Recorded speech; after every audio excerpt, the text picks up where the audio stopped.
पाहुयात पुढची बातमी। मंत्री गुलाबराव पाटील यांनी कार्यकर्त्यांना सज्जड दम भरलाय। स्वतःच्या गावात बघा, दुसऱ्याच्या गावात बघण्याची गरज नाही असं ते म्हणाले।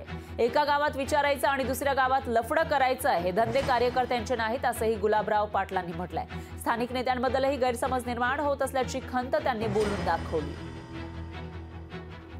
कार्यकर्त्यांकडे बूथ रचना आहे, कार्यकर्त्यांकडे संघटना आहे। समोरच्यांवर टीका करण्यापेक्षा आपण आपलं वातावरण स्वतःचं सांभाळून घेतलं। आपल्या गावात बोंब पाडा, दुसऱ्याच्या गावामध्ये तोंड घालायची गरज नाही।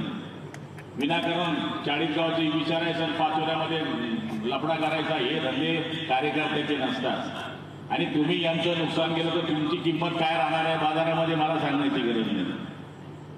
वक्त कम है, जितना कम है तम लगा दो, थोड़ा मैं लगाता हूं, थोड़ा तुम लगा दो। लोकशाही मराठी ऐका, पहा, जागरूक रहा।